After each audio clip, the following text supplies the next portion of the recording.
Hello, this is Galen Martling.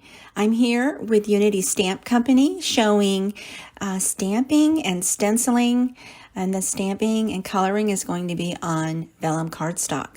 And so for the stamps, I'm using Unity Stamp Company Prayers and Adoration Poppy. It's a stamp kit that includes the sentiment and another sentiment as well in this large poppy flower plant.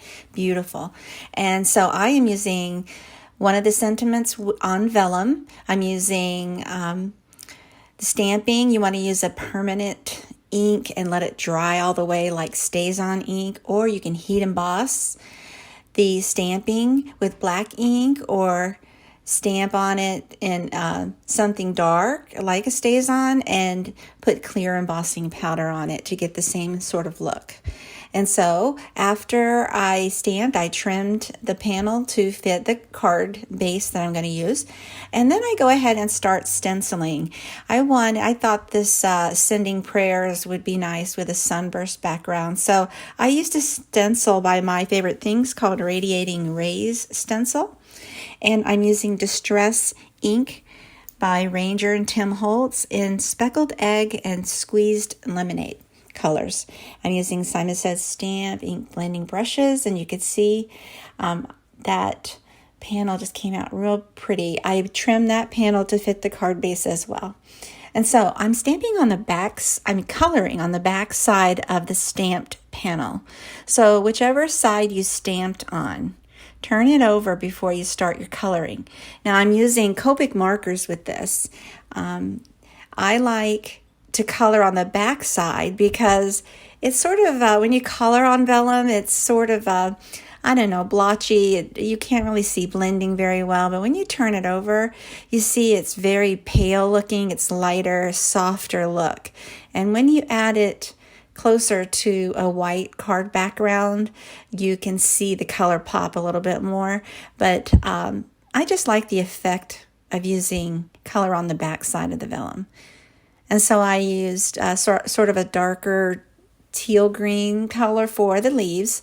Then I go in and add just one color of the teal and one color of the red, and the red's going to be for the flowers. I just went ahead and just colored it all in, no blending or anything for this technique. I feel like the other side, the front side of the panel will be muted enough to soften that red. But the darker colors work best for this technique. The lighter colors tend to not show up as well on the other side. And so I just finished these poppy flowers in red, and I just left that center black because I know the poppy flowers that I've seen have the black on the inside. And so you go ahead, and so I use the zero marker, which is the colorless blender, to wipe away any excess stuff that colored outside the lines, if you will. And it works great on vellum, just like it does on cardstock. It sort of bleaches that mistake away. And so here I trim that panel to fit my card front. I wanted a little white frame all the way around. Now I used double-sided tape, no foam tape this time, just flat double-sided tape.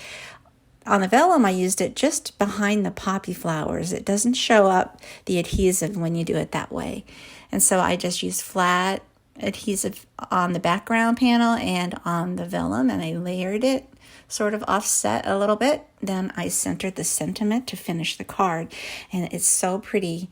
Thank you for watching. I hope you take a moment to subscribe to my channel, like and share if you will, and have a great day.